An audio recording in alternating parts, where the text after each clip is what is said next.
Okay. Oh yeah, so that's the solution. So you guys all know now. And I'll probably email it out individually because, like I said, I don't know if I'll post on the internet. Okay, and I stopped and restarted the video so I can email up like the particular video. Well, it's kind of big. I'll do this after or something. Whatever. Okay, I thought I'd given a Lab 5 in this class, but apparently I didn't. Lab 5 will be coming pretty soon. The next major thing in terms of typing in software and making it work, I did not save my notes in here. Can I make a request? Yeah, sure. Can you make Lab 5 after Monday?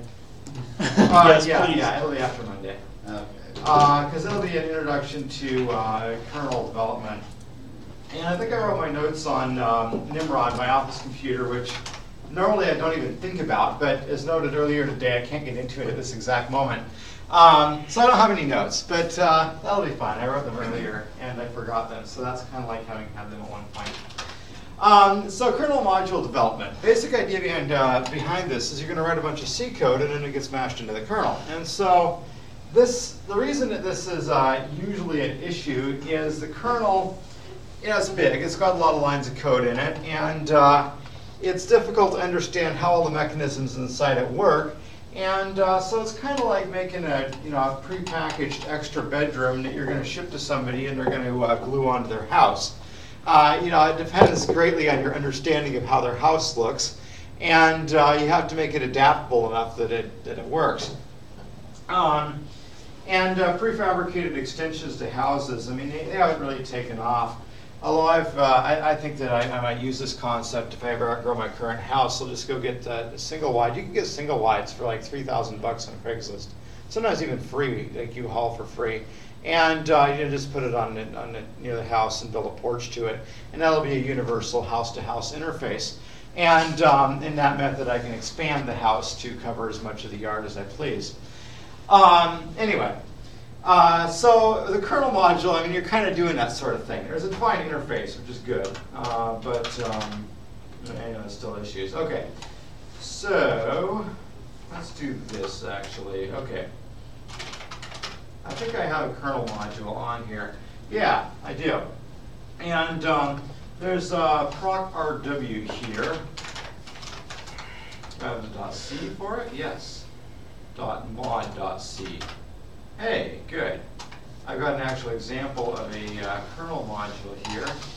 And it's not quite the example I wanted, so I'm actually going to go find a different one. And I think it's actually in the instructor account. Is there Okay, going to be no, assembly involved in Lab 5? No. Okay. No, you don't really need it so much.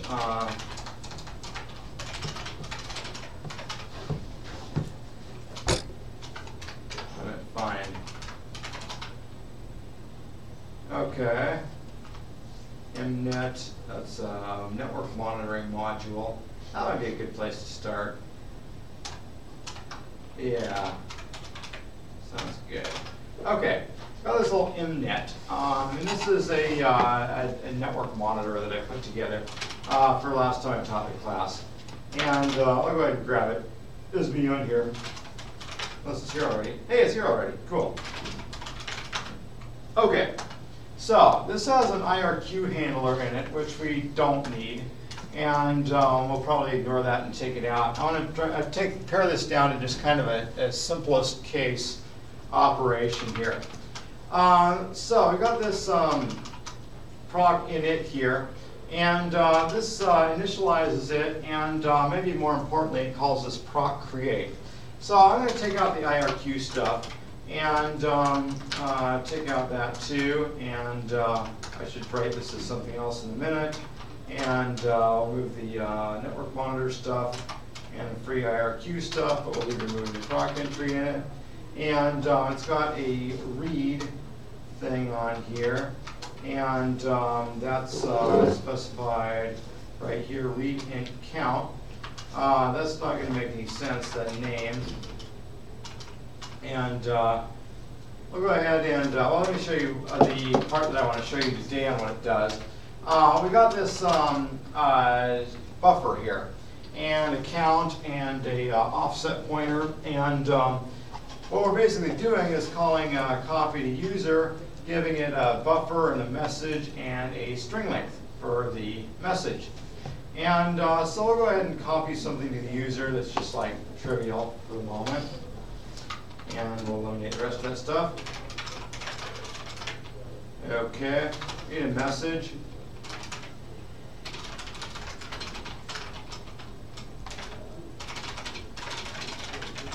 Okay, and so I'm going to copy that to the user. Oh, in the buffer.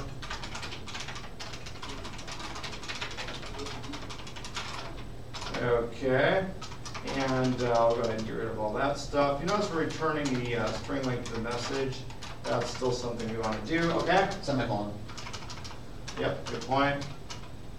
Okay, and we don't actually need any of this stuff that does IRQ handling of any sort, and we don't actually need any of that.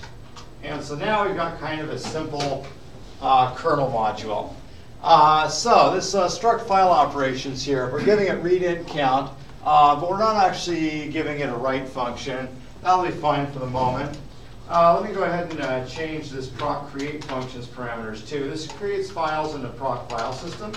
And so if I name this file, I don't know, simple test. And we gotta be consistent about that. I suppose we should probably have a constant or something. We can go ahead and define this the file node. Okay. GNU public license. We can state a license for our entry. So I guess I've just open sourced this class example, and that's fine. Okay, but you can't take it and commercialize it. So just remember that. We're under GNU public license here. I have a question. Yeah. What if you take it and just publicize this portion of it, and then whatever you've written privatize? So you can show the code that's public, and then whatever you put in. That kind of gets appended onto it or something. Yeah. Like here's the GPL code, and my code it doesn't isn't mixed with it. It's held separate. Yeah, that's fine. Oh. That's how they get away with libraries and things. Because like I know there's a Skype program that works on Linux, and it's not open source to my knowledge. And it uses the GNU libraries and stuff in the kernel and whatnot, but their code is separate. It's a user of the GPL code. It's not a successor of it. Okay. Yeah. Okay. Oh, I just changed if this is mnet. I didn't need to do that. Okay. There we go. So now let's change our makefile. So compiling one of these things. You usually do have to use a makefile to build these things. And the makefile is actually pretty simple here. But the major thing it does, see this libmodules directory? It builds it as though you're building it in there, and so it can use includes and link to stuff and whatnot that's in libmodules. And so if we were to go ahead and look over in libmodules, and you notice there was some logic in the makefile there. Right here so you can see it at the same time. So it's got some shell expansion stuff here in the makefile in order to, if we do uname-r here, that gives us the kernel version we're running. And so that matches up with these directories in here. And so the directory is just named after the current version. And so if we go to that directory, we're going to see stuff relating to building modules, dependencies and kernel stuff and whatnot. And so that's really what the makefile is doing here. Is the -m on the object, is that just specifying it's a module? Right here? -m. Yeah, module objects. Yeah. And so yeah, there's where we go, and we're going to build them like they're being built in that directory, and then we're going to clean them. Okay. So I'll go ahead and make it, and you can see it's compiling simpletest.o right there, and it looks like it actually built it. And so it's compiled, it's linked as a module. That's what the M means right here. And yeah, we're done. Leaving directory from the kernel headers. Okay, so now if we look at this, everything that we have is simple. We've got some stuff that's kind of intermediate files there, like the simpletest.mod.c. Okay, this is longer. This has had certain macros and things put in here, and it describes our module. It was built automatically by Make, and we got an object there that's the compiled versions of each one. But what we're actually interested in is the simpletest.ko. Stands for kernel object. And so this is the kernel module. This is what we can put into the kernel. So if we do insmod, we do have to use admin access here. KO. It's going to, that's the wrong password. Keep forgetting it's just learn on here. It should be in the kernel. lsmod tells us the kernels that are in here. Okay, there it is, simple test. So let's go look at /proc. Okay, and if we list files here, it's right up there, simple test. Okay, let's print out simple test. It would sort of be nice if it would stop eventually, but it is indeed printing it out. And if we look at dmessage, the kernel log, there is nothing in here. I guess we didn't have a single print K in this thing. So we made a file in here, and it works for certain definitions of works. So, oops. Let's see. Let's take a look at some more stuff on here. So we got this one in here. That works great. Let's put a print K in here. I guess print K. We're in the kernel. Okay. Now the module is still in there. We have to remove it with rmmod. We have to sudo remove it with rmmod. And so the kernel's back out. We can go ahead and make the next version. And we can insert the module. And so once this module is done, let's run dmessage. There, you can see we are on the kernel log now. It says that we're in the kernel. Okay, so great.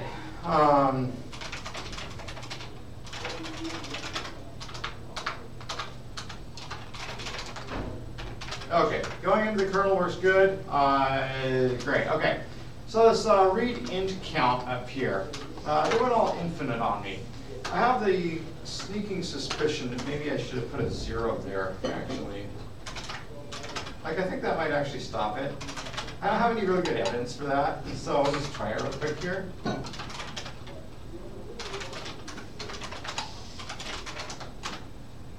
Oh, it didn't do it at all that time. Which I was hoping I would do it at least once. We're in here, right? Yeah, we're in the kernel. Wasn't debugging on here. Okay. Return 1. Return 1. Sure, why not? I don't know entirely how it works, so maybe that'll do something. It sounds like fun. Try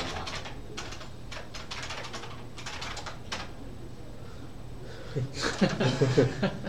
Doesn't like that. Oh, Did that's something. okay. Yeah, there's a different way to stop it, though. Maybe I have to change something up here, like in this loft T or something. I probably have one that works. I should have checked how this thing works ahead of time. Okay.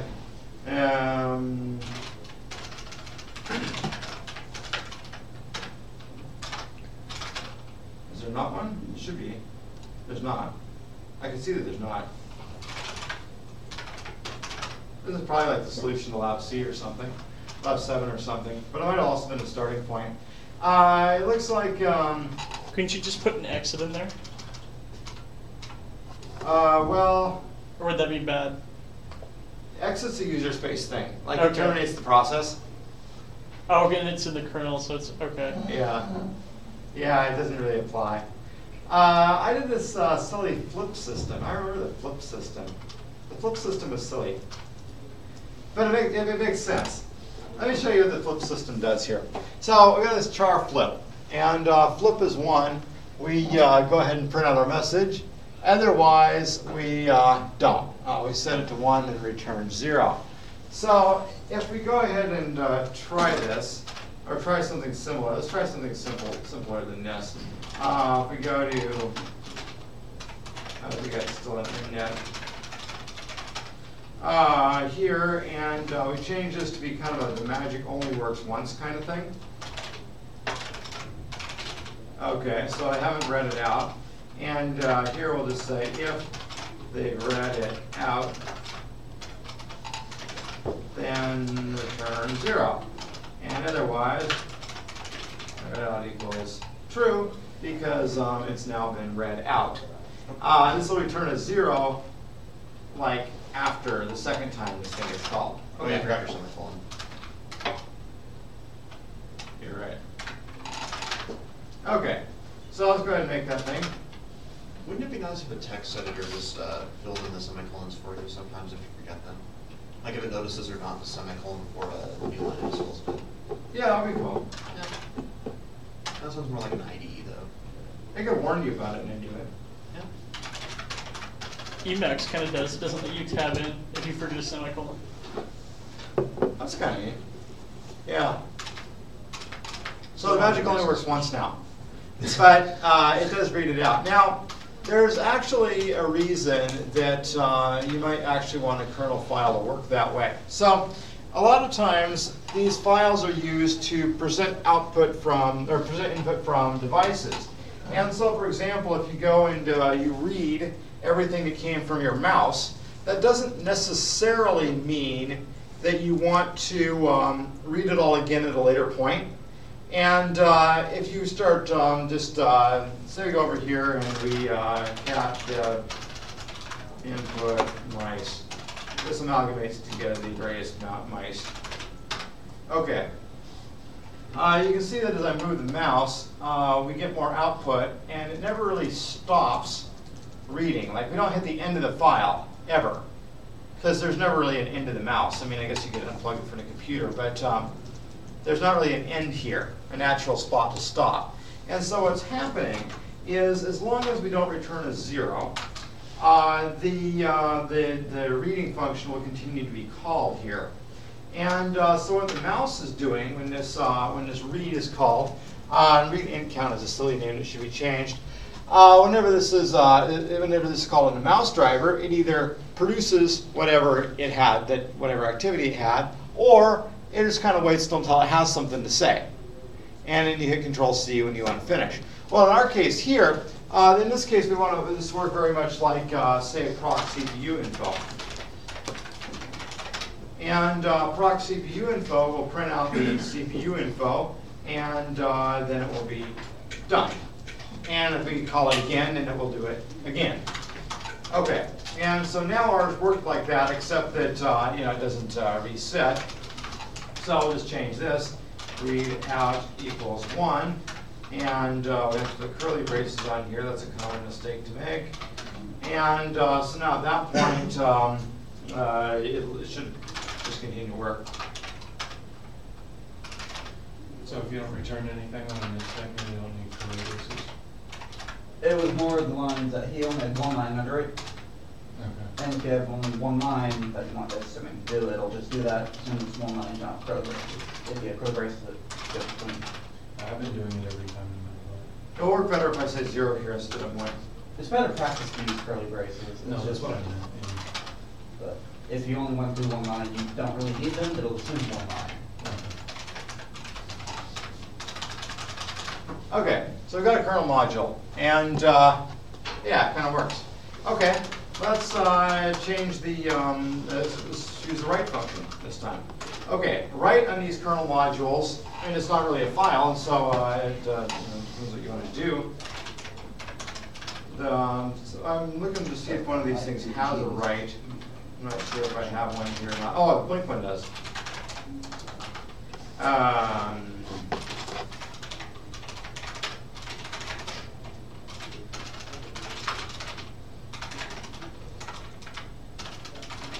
We'll find it. There we go. Okay, so here's an example of writing, and oh no, there's not an example of writing. I forgot. I thought that one was controlled by a proc file. Well, that would be a great lab idea, to change the blink thing so that it's controlled by a proc file, so that you can turn it on and off using one of those things, and set different blink codes. I think I figured out your lab. That's better than my other idea. Didn't take much apparently to be better than that one. What was the original idea? How you modify the blink one so it blinks like a different combination of lights. No. The other one sounds easy. Yeah, it is. No. But this one's better. This one's more fun. Okay. So the keyboard interrupt. I don't want to know what that would do to my mouse, considering the different colors can pull off. It shouldn't affect it. I don't think.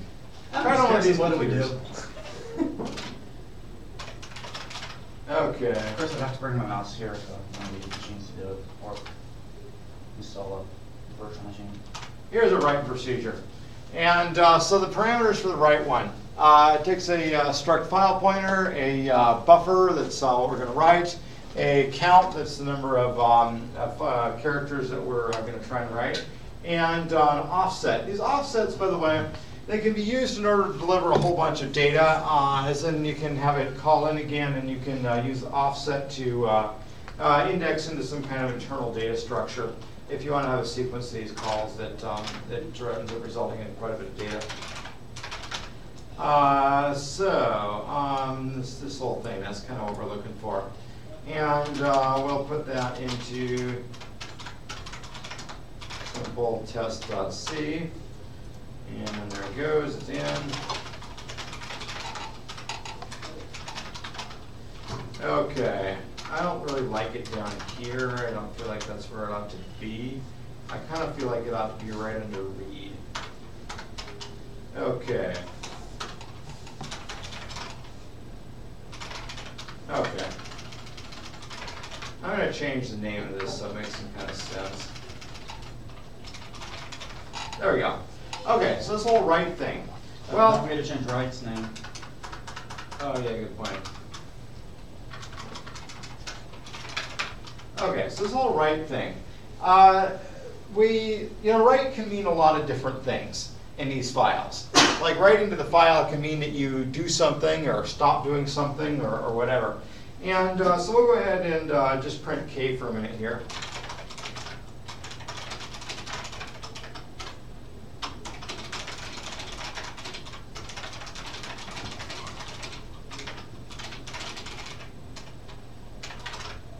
Okay, %sign S will instantiate that with the buffer. Okay, so when we write something, it should print out this message, and that buffer should appear where the %sign S there is. Print K works like printf, and should be good. Okay, it's been throwing a warning here. So ISO C90 forbids mixed declarations and code. We can go ahead and fix that if we want to. That was our character message right here. And the reason it's objecting is because it's after we've got code. And if we do that, then it will go away. When I learned to write C programs, which was before we had the C99 standard, you had to declare your variables first, and then you could write your code about the variables. And that was how it worked. Variables first, code later. And I've actually taught beginning programming in 8 and 95, where it's not only that order, but there's a special section of your function where you write what your variables are. Like it's got a declaration section and a code section, and they're separate, different things. And so this whole like mixing them into the code thing, that's not really all that traditional. But it's it's how everybody expects to do it now because most languages support it. Anyway, no more warning. That's how assembly does it. You declare your variables and you actually have your code section, right? Yes, Yeah. and that's probably why. I don't play specific. Okay, so that works. If we look at the message, we can see that we're in the kernels. They've been accumulating. Incidentally, these are all date stamped, and so you can see the this is when it came from, and let's try writing something to it. echo I. Write that into proc simple test. Permission denied?